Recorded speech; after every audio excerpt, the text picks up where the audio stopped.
Hello and welcome to another episode, another game in the Shusaku study project. Today is game 3 of the 4-game series against Nakagawa Junsetsu.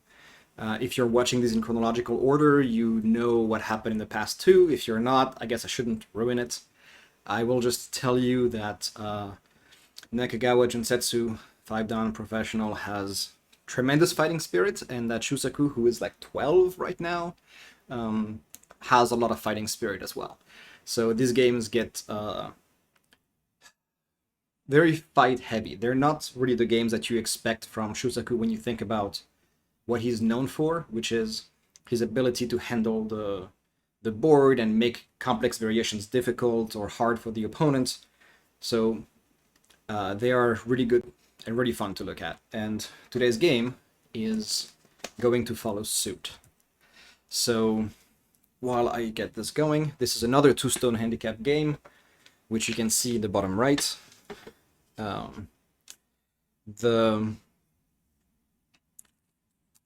people who from the Shusaku Study Project who contributed to this are Itarios, DE, FireScourge, and myself. So without further ado, let's get going. So we get standard, somewhat standard beginning, although if you were, this is something I know I talk about a lot, but Dosaku, the pattern that he favored would have been something like this. Kind of approaching, having this kind of rote answer at the time. This was just what they did in handicap games, and then pulling back. So here we have something a little different. Nakagawa Junsetsu, white opens here, and black responds over here on the other side with a 5-3. Now, over here we already have some directions, right? This is the biggest area for white. It's got quote-unquote the most lines, right? So like it's the place where you can kind of stake out the most out of the most lines, the most territory, and impact, of course, this corner. But over here we have all of a sudden 1, 2, 3, 4, and then the same length. So the right side has opened a bit from this perspective. Black seems to indicate that making territory here might be easier, but of course possibly less interesting because it might be less. So the direction is kind of baiting or inviting white into the bottom right corner here. It's going to be hard for white to let black get another move here. So white steps in dutifully. And black gives us this large knight's move. And you might be expecting a couple of positions. I'm going to kind of step through this a little bit because yes, we are in fact walking into the taisha here, right? White said we might be able to do this. Black said, can we? And then white basically said, let's do it. And black agreed. There are ways of stepping out. You have options like this. Very simply, this is kind of the simplest way. If you end up in this position, to get out of it, black gets something on the outside. You get to step out. Just a thing to remember if you're not comfortable getting into a Joseki with 100 variations or 1,000 variations. But not where we are today. Today, we are doing the taisha. So we get here. Now, the reason I'm not going to take too long to talk about all these moves, besides the fact that they're, let's say, Joseki, is because we are going to have a high-level player who's going to do a video on the taisha, specifically from the perspective of Shusaku's games and historically. So it's going to save us a lot of time analyzing, but it's also going to be like the one place everybody can go and look at if they want to learn about the Joseki, which is a Joseki that comes up quite a bit during Shusaku's time and in Shusaku's games. He seemed to have actually, I'm not sure when this will happen, but the let's say I've actually given money to the player already. He's been paid for it. So what I usually say is, by the time you see this video on YouTube, it might be there. But for you hearing this real time, maybe after the Go Congress 2022 is my guess. I just don't know exactly when. Okay, so the normal move for the Taisha here would just be this extension here. But white is going to try to deviate, and we saw, if I recall correctly, because I'm juggling Shusaku games like everybody else in the project. I believe this variation we saw in the previous game, and it didn't go so well. Like, it went okay for white, but black got a better result. So probably white is deviating to try something else here. The downside, so to speak, is that, of course, this group here has 3 liberties instead of having 4, so it's going to have weaknesses, and this is, of course, a dangerous cutting point to manage. So black is going to extend out this way, and here we are going to get a series of forcing moves, which is often what the Taisha ends up being, like a series of forced exchanges that force you to manage life and death. So here we're going to keep the P4 group, we're going to keep this group here under threat of death, which is going to limit what white is able to do. And if we extend, there's a danger of possibly laddering these stones or laddering these later, because you might be able to get back out and work your way back up. So white turns, because again, a lot of the Taisha is keeping a tight check on the liberty count. So here, 1, 2, 3 versus 1, 2, 3, 4 versus 1, 2, 3, the black group is still doing better, but this is 3 versus 3 here, and this also has 3, so the pressure is growing here, right? Extend. White jumps. And then here white should have actually descended here. White should have played O2 to go down this way, and then start to really poke at the I shape for this group in Sente. But white jumps out, and white seems to be trying to get out in this direction and out in this direction. So trying to get a kind of a better normal result than when you get in the Taisha, because in a Taisha, normally what you get is 2 stable groups and then 2 running groups in the center, and managing the direction of the running groups is kind of the fight that impacts the rest of the board. So now we end up in this position. So of course black gets to ask for a snapback.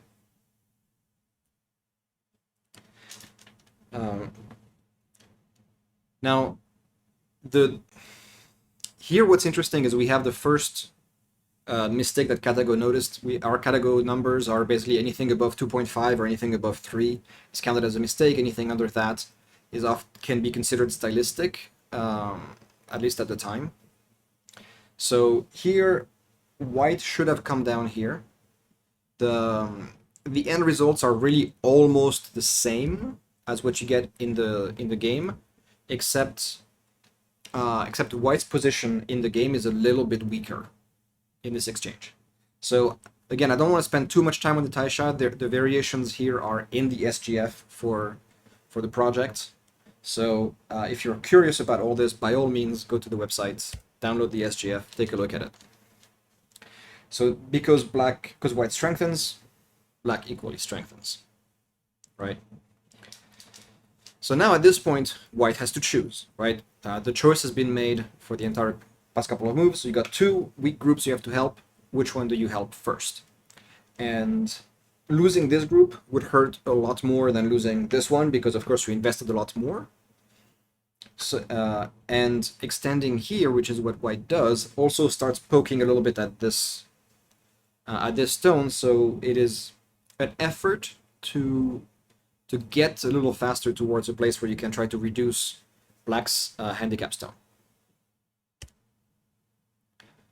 Right. So at this point, what do we have? The corner here is alive. this group is weak, this group is stable, and the influence that black is developing here is also reduced, right? It's important to note when you look at the Taisha, the strength of the center group, and you could consider that possibly white is beginning to surround these. Although, of course, it is black's turn, and so black pokes at the weakness that white left here. And so now, these 3-4 stones here that black got from working with this group are going to be very useful when working with this one. So white blocks, black cuts, and remember the saying that you cut on the side you don't want.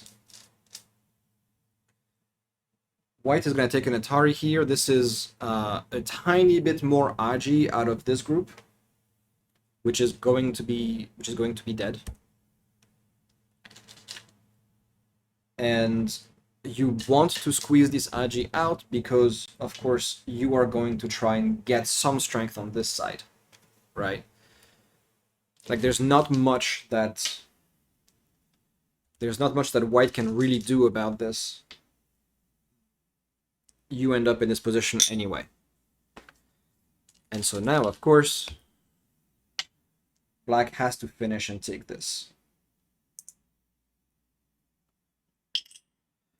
Now, so this group again is still relatively settled. This is, it's a powerhouse, right? Like it's got the corner, and it's got a ton of strength out into the center. So this is a, let's say if you walk into the Taisha and this is the result you get, you should feel pretty good about it. Whether it's an even game or a handicap game, you should feel pretty good. Because the strength that white has on the side here is not that much. The strength that white has here is not that much. But this influence here, this kind of strength that is backed by a completely living group that cannot even be harassed, there's just no Aji on this group whatsoever, is going to radiate across the entire board and already does.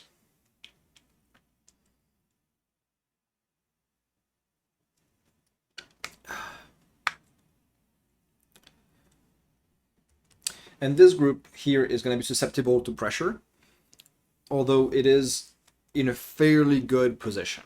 Not as good because it's next to this one. It can't be called a good position, but it's okay. So now white continues to extend here.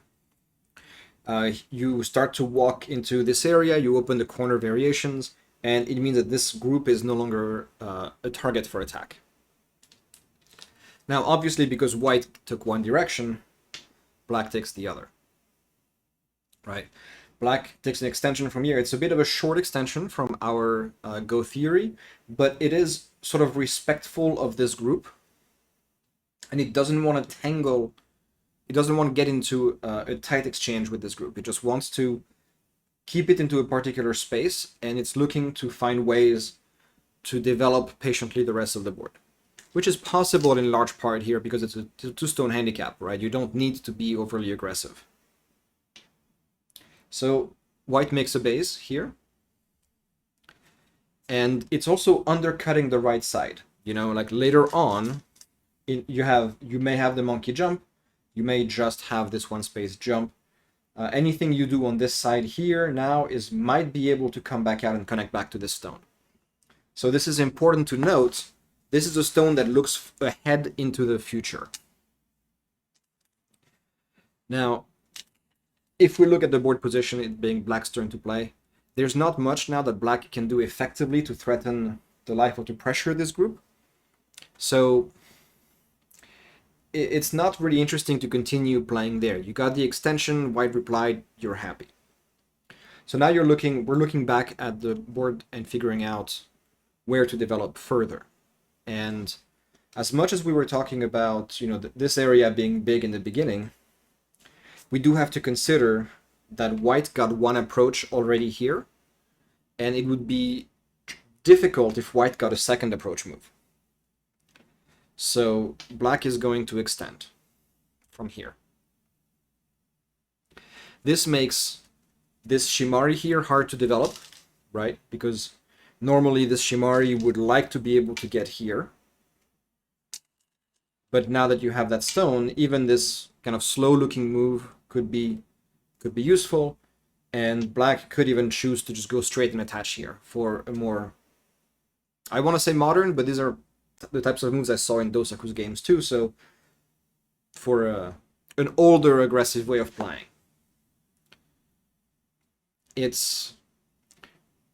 Now white has a couple of invasion points over here, right? There's a couple of moves that white can play, but that's for later, not right now, because right now white needs to play very carefully because of this thickness. So it is it being white's turn to play. White now, oops, sorry, that move's not here. It's white's turn to play, so white now plays over here. This is the last big point, essentially, of the opening. Now, here we have a couple of options, right? We could pull back, we could block, we could kick. We could probably kind of ignore and do this, although it's a terrible idea. But we have a lot of possibilities. It's important to remember that we have this move, which means that making territory here isn't going to be a fantastic goal. Like, we can't aim for all of this to be territory. We can aim for some of it. So when black kicks and white extends, because that is what you do, you end up in this position to choose, right? And today we know that we either do this or we do this, right? These are like the simple joseki that we kind of learn fairly early on, I think. And this is often called for when we are gonna try to get territory, even though, of course, we also learn eventually the 3-3 is there, and there's nothing you can do about that. There's just patterns for choosing how you deal with the invasion, but it's always open and available. So here, black just straight up says, you know what, step in. It's all your thing. I'm not gonna make points here. You're gonna be able to step in and make 2 or 3, whatever, I don't care. Another consequence of this, to be noted on the other side of the stones, is the pressure on these stones and the influence that you're gonna get, right? Black is steadily building influence towards the center, and we're gonna see how white handles that. So this group, of course, is now the most pincerable group in the world, so it's gonna want a little bit of help. And we do want to work on the top. So white plays here. So here, what we have from these 3 stones is the mini Chinese opening.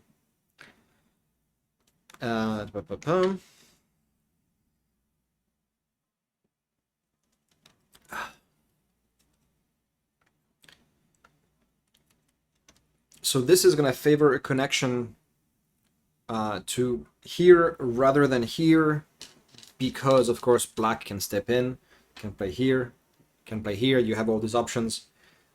We know that these are some of the standard traps, right? We used to say that this was kind of what you didn't want to do if somebody came in with the mini Chinese. The AI has shown that you can do this, but they weren't using AI back then, so we probably won't see that move. But let's see, what do we have here on this board? If you look at this, it is black's turn to play. What are the choices? We know that we have an option here. We know that this area is still a good one to prevent white from getting this kind of double wing opening. We know that white still has kind of a move around here. That's gonna work. Yeah, those are kind of the big obvious ones here. But black chooses a different direction, which is there's a weak group on the board that is settled, or so it's stable but not settled, and it is this group, right? Because this has 1, 2, 3, 4 liberties, which is kind of in the danger zone, right? It's got fewer than 5, so you have to count, you have to pay attention. And black is gonna take advantage of this area to ask some questions and possibly reduce. So he's gonna step in right here. Now the white has to choose what direction to go in, right? And here, the Hane on top is kind of more natural to get into the center, but it's more dangerous because these stones are completely alive, right? There's just nothing that you're going to be able to do to impact these. So going out here more or less gives black a target to harass. So white ends up choosing this area. This is a slightly safer way of dealing with the attachment. Katago seems to prefer the Hane on top, and there's a variation for that in the SGF. But white here is going to try to just kind of settle this area before going further. And then, of course, black goes for the target that he really wanted, which is, can he pressure these stones? And when white says, I would like to stay connected, please, black gets to Atari here, which finishes pressing down the position. And then black kicks. Now this is a nice little exchange because directly the impact of here is, here we have 3 stones that were forcing moves. White answered all of them. And the only value that these moves really have on the board is they make it much harder, much harder for white to use these stones as strength towards the center. So you can start to look at this as nascent center control. It's not there yet, right? Plenty of options, and there's a lot of modern ways and modern techniques that you could look at to play with this position. But these can be treated lightly, and that is important to note because it means that you can start to... it's important to note because it helps you build your plan, your game plan, like that. So you got kicked, you got a reply. This is white resisting the whole plan of having center control. And so black goes here underneath instead, and this gives black roughly 12 points in the corner in Sente. So white has to stay connected. And if you went for some of these Hane here, or sorry, for like this Hane, you end up taking Gote as white, and black gets to choose the direction you go in. So this is slightly better. It just more direct. You get the forcing move here later to push further. You can maybe wrap back around. So white has some possibilities in this shape to work with. And then black approaches the last open corner area and approaches the C16 stone. This, of course, is going to disrupt the framework that white had prepared, and is going to begin to say that whatever happens here, there might be a way for black to build strength towards the outside. Right? Black is prepared to give some territory for this control. So white could build the left side, or try to build the left side, but it's hard because of C7. And then white could try to settle and reuse J17, but none of these, again, disrupt black's plan. They both kind of work with black. So white resists and says, no, you don't really get to build the center control. You're going to have to work harder for it. So black says, okay, but you're going to have to show me how we're going to do this. So white pulls back to build some strength. And then black very patiently makes a shape here. Very simple. He's not going to play solid and get heavy. He's not going to get here and get cut and gives this an open big area. He's just going to create a position that has directional options, right? Because you can extend here, here, here, here, here, probably jump out here. You've got the, in case there's a peep and you want to connect, you can do this, which is not great, but it's available. You can just make further shapes this way. So you have a lot of options for developing this position. Now, in order for these stones to be useful, there's one direction, which is the left side. So white approaches here. Now, at this point, black treats these stones lightly, again, because they're there. They might develop, they might not. There's other areas of the board to press on. And so black pincers here. And this move had to be expected when white played the J17 stone. When white played this stone here, this move had to be expected. So it had to be something that white had some sort of plan for. So white covers, black hane, white crosscut, and now we're going to start to really take a careful look at the top, because these are a careful exchange over here that unsettles the area by providing more directional options. And then black says, I'm going to take a base here. I'm going to ask you what you're going to do with these stones, while I'm going to ask you what you're going to do with these stones.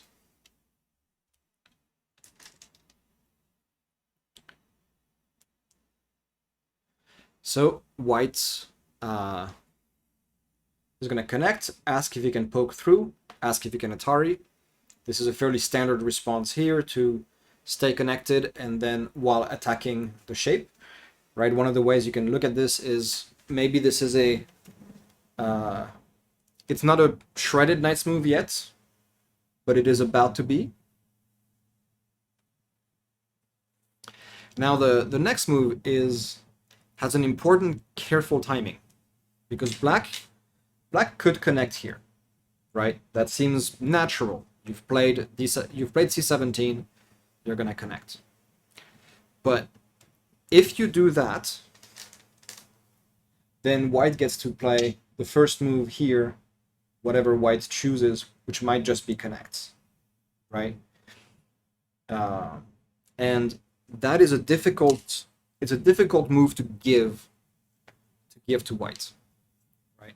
So this was an absolutely sente move because it would really shred this area and would be just bigger than this area, so white had to respond.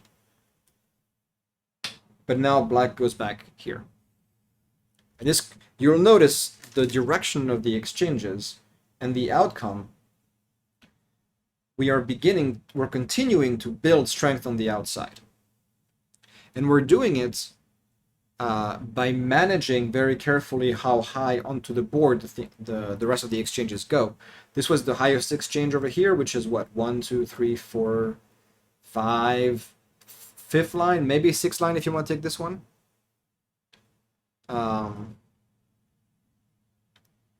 Atari, the cutting stone, Shusaku, Galaxy Brain. I mean, look, Solara, there's a reason we're doing this on Shusaku and not on, I don't know, Shujo Smo, right? We're doing Shusaku, not Jo Shmosaku. It's really what it is.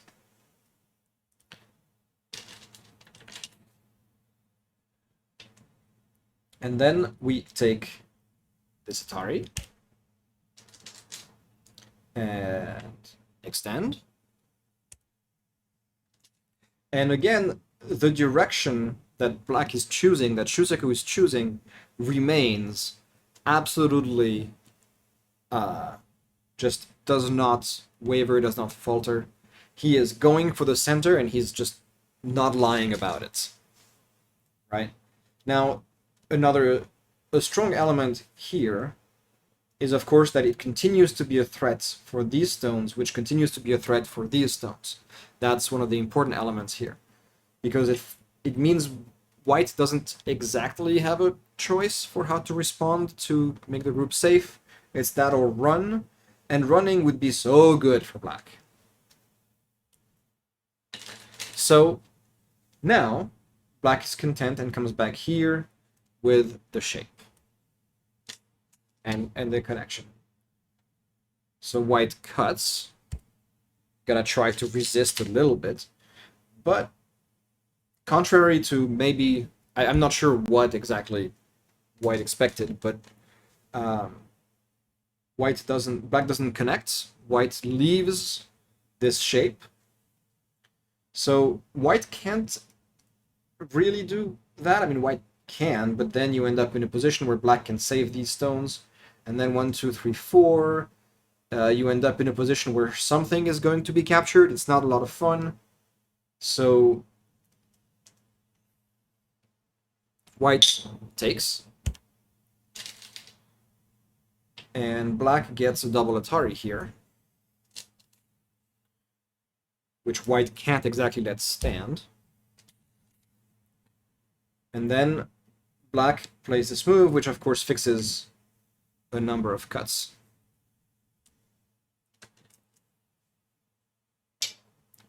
Now white cuts here, which is beginning to try and challenge the area for the group, and starts to create this attacking, starts to create a bit of a strength on the left side.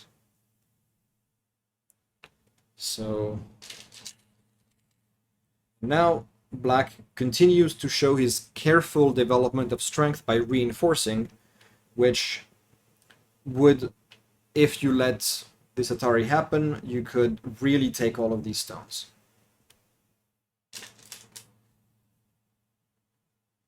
So white extends, and black extends. And so now, H16, so where are we? These stones here are going to connect either to this or this. It kind of depends the way things are going to work out. And I can show you that if you're not sure. One of the things here is, of course, is like, it turns out white can't play this move because this is Atari, and so this is the only option that that white has. But black gets to connect here, which is also Atari, and when white captures here, black can extend down here and take the stones. This is simple, somewhat simple, but not necessarily obvious if you haven't done a lot of Tsumego and this is not a readable thing for you. So this would be a case where you're probably sacrificing this corner, but the strength you get here again is important, and these stones are suffering a lot. So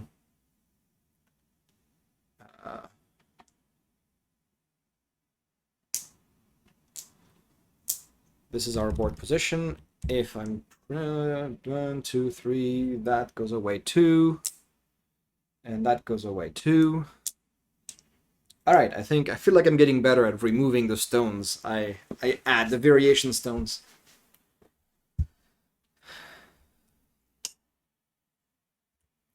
So white captures this stone instead, and is again trying to build strength that's gonna fight the center, because it's easier to reduce, right? It's easier to destroy the center than to build it. So that's what kind of white seems to be banking on as a strategy. And now that this is done this way, black is just gonna connect. Now, of course, this means that if white doesn't connect here, then these stones are captured, right? And so the next question, of course, is there a move bigger than saving these 2 stones on the board? And you gotta hope that there is, otherwise we're basically in endgame, right? So here we want to continue helping this group, because this is the next group that's got some way out into the center, and that could contribute to destroying this area. So white plays here, and it's worth noting when we look at this exchange that this is a string of stones, right? This doesn't have 2 eyes yet. We think of this as being a big corner, but it is undercut, and there's going to be options for white. So keep that in mind when you think about what's going to happen next. But white is trying to kind of to counterattack a bit now, because this is a lot of strength. This is points. This is potentially points. And so white is, it's a 2-stone handicap, and white is behind on points, right? Like white may have these points, that's not a lot. So white plays here. This is going to split the black position and ask some questions about the strength of the shape. Black stays consistent with what he's asking for.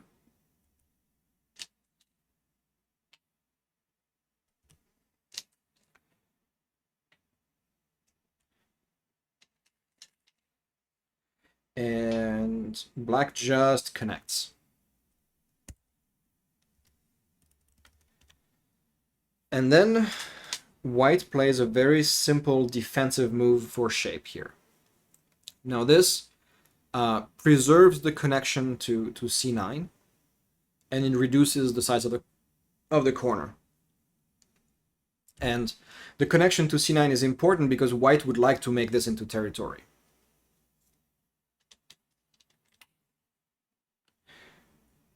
So black is going to poke at this area and block. All right, so now where are we? What's the board position? Black has show the black honey at b8. I don't think I have the black honey at b8. I do not have the black honey at b8, and I'm oh well, sure. I'll have to refigure it out because it is not a variation on the board, and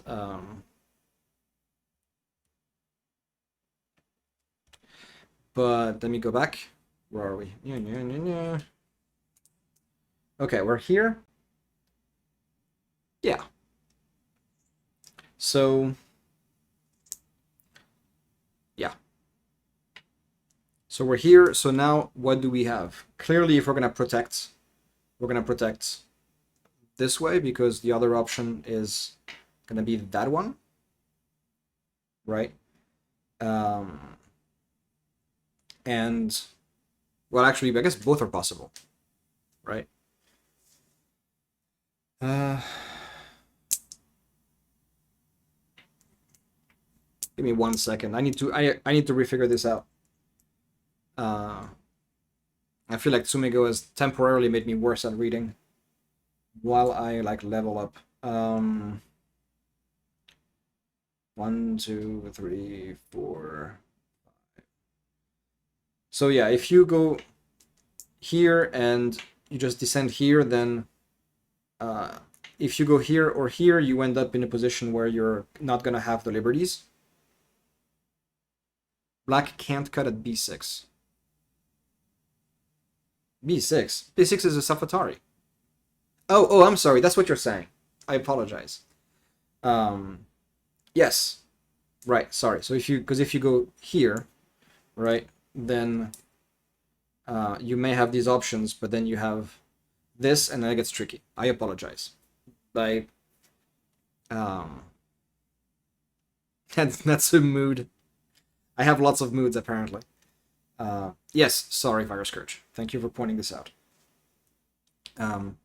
This is the protection against the cut is simply by making it impossible to do this direct Atari, which also you also get the liberty count, because if you get the Atari this way, you can connect, and then you're gonna have enough liberties to take the cutting stones.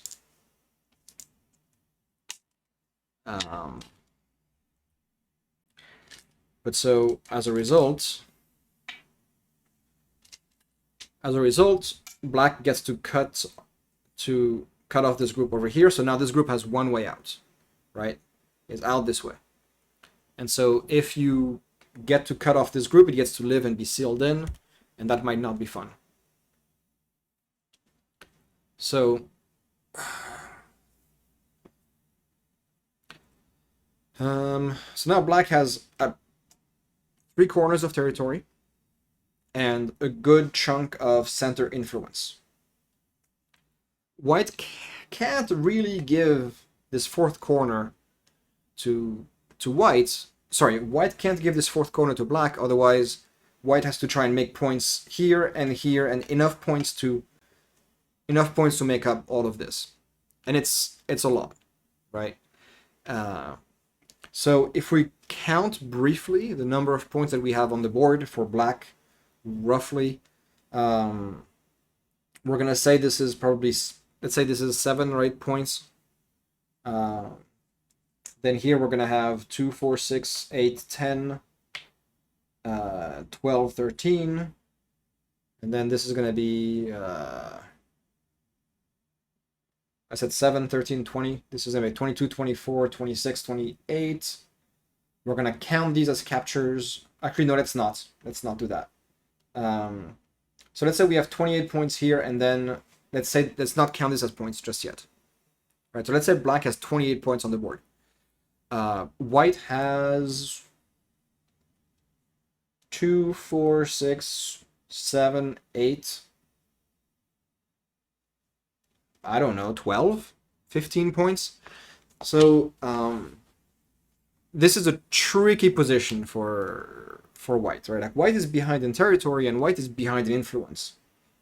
So black hasn't really like given way from the handicap stones. So white plays here. We get this very nice little invasion here. Now, because of this Ogema, the large knight's move, and the S10 undercut, there's enough Aji here for this move.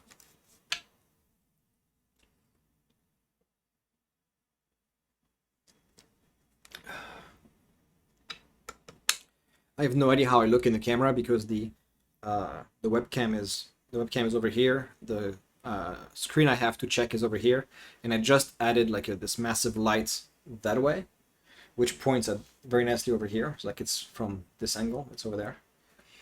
So like I don't know what it looks like. I don't know how much shadow there is on my face here. I just realized. No idea whatsoever.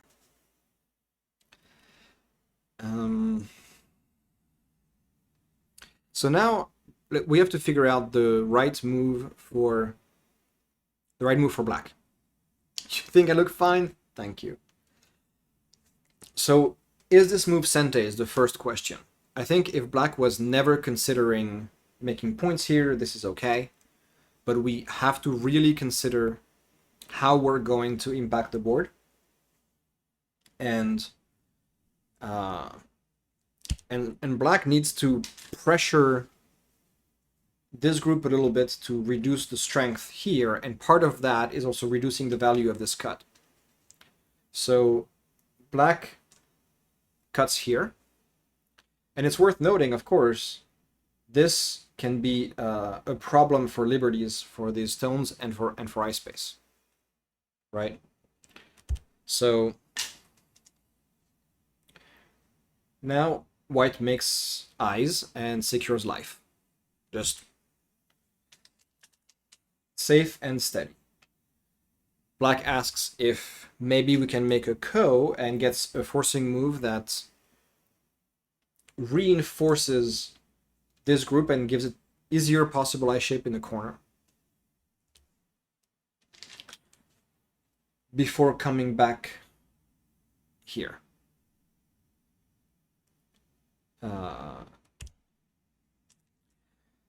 This move is a move that aims for white to live in a corner rather than connecting back, obviously, because now black gets to split. And this is convenient for black because it builds more strength. It has completely fixed the Kema, the Ogema, and it starts to work nicely with this strength. Now we're sealing white in the corner.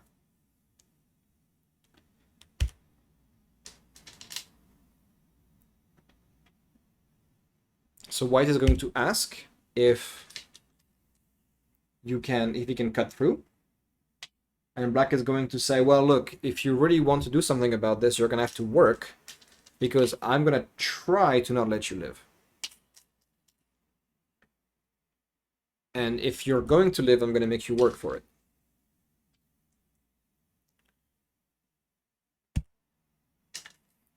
So now, of course, white could Atari this stone, but this stone doesn't matter, right? Because now we're talking about this entire area becoming points for black.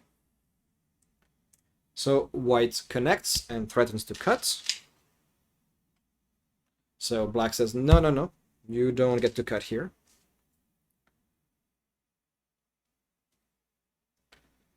White extends. Sorry, this is a honey, not an extension. And this does a couple of things. This actually starts to poke at the weaknesses here. And if black doesn't connect, now these stones are going to be dead.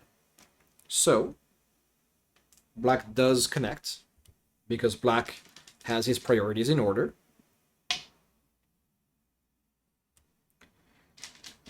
When white extends, black stays connected. And then white secures life.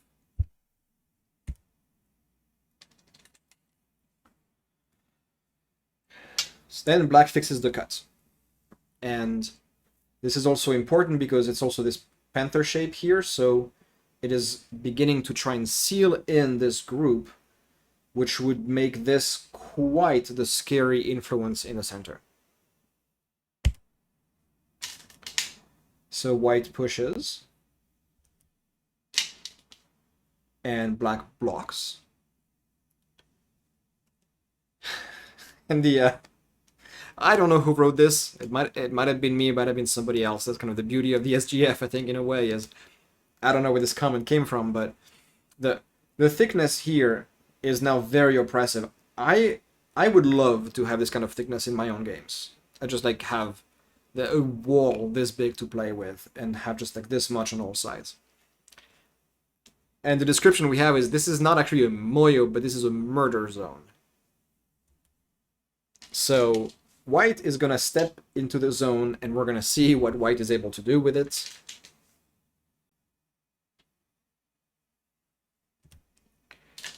So cuts, we're going to push once here to reduce the liberty count a little bit. Right, because you have 1, 2, 3, 4, 5. We might be able to get some of these in Sente. And then here, because this happened, this exchange happened and ate some of the things, we're gonna make sure we actually have 2 eyes.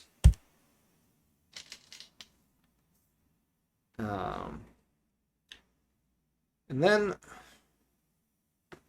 black is going to say, so this is the area you wanted to make points, but how?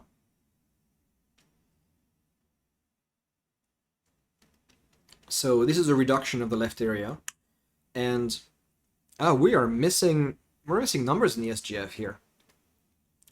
But this is beginning to put pressure on the connection between these 2 stones. All right. And of course, pressure between the connection between these 2, but that's a little bit less important right now because they're both fairly strong groups. So white is going to poke inside here. And the best way we can figure this out is that it pokes at the eye space here. Best analysis we've got for this move. We're looking for better ones. If you've got something better for this move, join the Discord, download the SGF, fix us, get in touch with us somehow, and tell us why white did this. We're not sure. And then white steps and jumps into the center here. And there's a couple of possible things for this move. This is jump from line 3 to line 6, right? It could be an attack here, it could be an attack on this group, because we are, in fact, reducing the eye space a little bit. So it might be something we're trying to do. Remember that we have a cut, an Atari, we might be able to poke in this area. And if we get to jump here, right? We might be able to come back around, mount a bit of an attack, build something here. These feel like flimsy plans, but I think they are on the board, and I think they exist. But of course, the most direct impact would be if white gets all of this as territory, white should be, you know, happier, I think. So, black is going to challenge the large knight's move once. And now we're going to follow through on the threat from playing c11.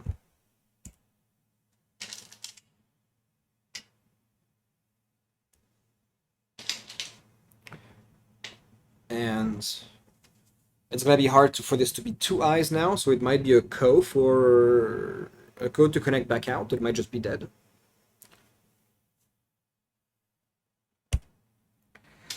But white is going to pressure this area and try to squeeze a little bit of stability over here before coming back to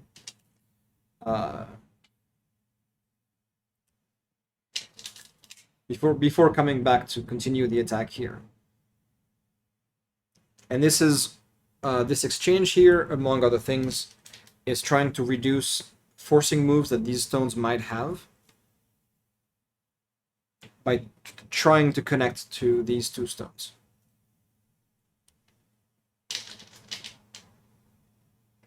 Black connects, or rather threatens to, or rather disconnects these stones further.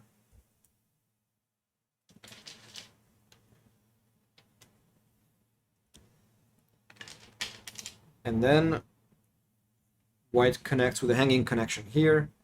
And all of this is really working on... oh, that's interesting. Sorry, I just did something with my SGF editor I did not know I could do. And all of this is working on these two stones and on this territory, right? This is all working on trying to make this into points, which would be very, very nice for white. Because, I mean, it would be what? It would be 2, 5, this one. Let's count the territory all the way up to here, shall we? Let's be kind. 1, 2, 3, 4, 5. 1, 2, 3. This is 15 points. 18, 20. Okay, and then 22, 24, 26, 27. These are 30 points. 30 points would be nice, right? 32, 35. 36, 37, 39, 40, 41. White is, you know, white would have like 40-ish points on the board right now if this is territory. And black would have 3, what did we count this as? 13 points, I think we did last time, right? This is probably dead. So that is 2, 4, 6, 8, 10, 12, 14, 16, 18, 20, 22, 23. Actually, I guess black doesn't have a ton of points if this works out. There's not a lot of points on the board right now. They haven't focused a lot on points so far, you know? So if this works, then white is ahead in territory by like 15-ish points, and then black has to convert and make 15 points here, which seems pretty doable, not gonna lie. But it would revert a little bit the balance of power, right? So it's a question about whether this is going to happen or not.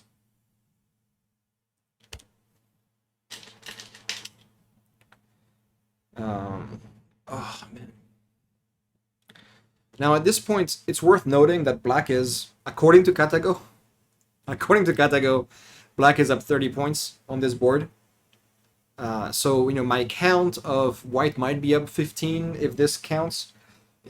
You remove that and then you go, yeah, white doesn't have a lot of points on this board. Now, the next move is one of the very few moves that Katago marked as a mistake in this game. Black chooses to connect here to capture. This apparently is like a 4-point mistake. But this is, you know, going from 30 points up to 25 points up is not the end of the world, especially when you are really simplifying this area of the board. What black should do, supposedly, is play basically anywhere on the board. But but Katago, the most severe path forward would be like a move like this one, or possibly a move like this one. Sorry, this is this move, Q10, or maybe I think this one, yeah, H14 over here, or possibly a move like this one. These would be some of the moves that that Katago would consider to be quote unquote better, in the sense that they would lose fewer points in the as you get to the end of the game. But it's hard to fault Shusaku for this move, I think, given the board position. And again, now we have one of those things where white plays here. This is the next move white plays. So white is working to negate the center, right? You have to do something here. Technically, according to Katago, this is a directional mistake. But for about 3 points, Katago would prefer you extend from here.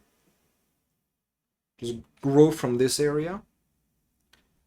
And it's going to be a tricky exchange, but the Katago, like the couple of moves here that you get is, from here, black would extend this way. So you play on the sector line, right? White just connects solidly. Then black gets to start to grow the territory from this side. White tries to limit the growth here. Black asks, can I cut off this stone? And white pulls back. And then you can see how this is beginning to grow into points, right? So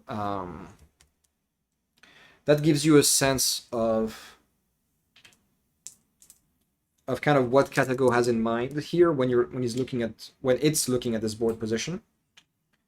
And instead, then we get this direction, and of course, black doesn't miss the direction, the directional adjustment, and says, okay, you should have played in this area, right? And this is using the agi of this stone because there's unclear connections, and you could sacrifice these stones to shred or destroy more of this area, although you probably won't at this point. But it is going to make this more uncertain territory. White jumps, right? We have large knight's move, we have 2-space jump, trying to do something in the center. Extend, block, cut. Now, the next move by white is this Atari. And you can sort of see, you can kind of imagine that white is trying to create a position where there might be something in this area to do.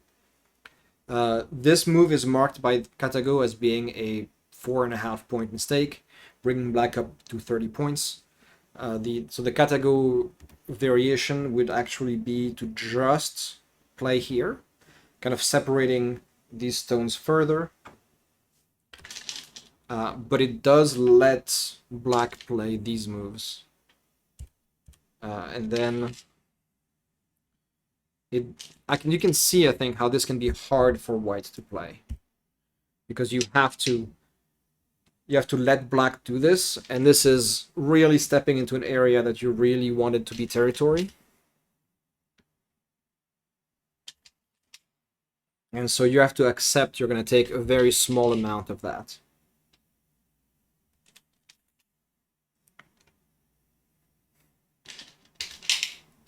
Right, like you do get this. You do get this.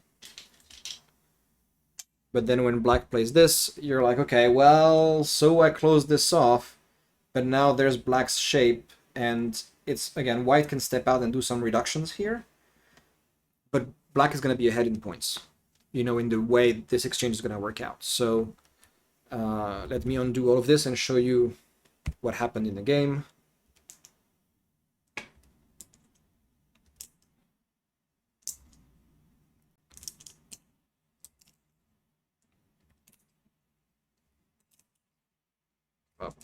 Up. And this feels like it's the first real like middle game center exchange that we've had, you know, because there's been nothing in the center up until then. Like this is it. This is all we got. So it's been it has been, I think, contrary to some of the games we had from the first two games against Nakagawa Junsetsu that had like a massive fight in them. We're I removed too many stones. This game was a lot more peaceful. Nakagawa tried to outdo Shusaku in positional judgment to create a better position, but Shusaku just was able to outplay Nakagawa completely here. So, alright, so we're here. This was the move that was marked as a mistake by Katago. It invites this move by black, of course, when white chooses this position. Then white extends back. But when black extends here, which secures this stone against going out and gives life to these stones, this is where white resigns. There's just nothing left for white to do on this board, and this is it. This is what we got. So yeah, black is up like 35, 36 points, and we are 152 moves in. So, you know, it's not like it was a very sort of long, protracted battle, but it was a very intense battle where black was just a little bit more effective than white at every turn.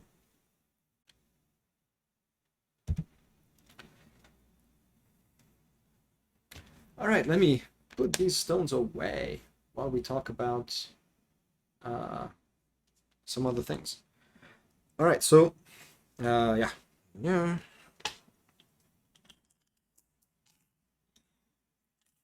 All right, I hope you enjoyed this game.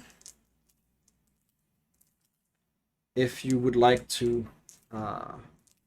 if you enjoyed the game, you know the whole thing about YouTube. Like, subscribe, comment, all the things. Yeah, that's the end, because there's nothing left to do on the board. Like there's nothing that white can do.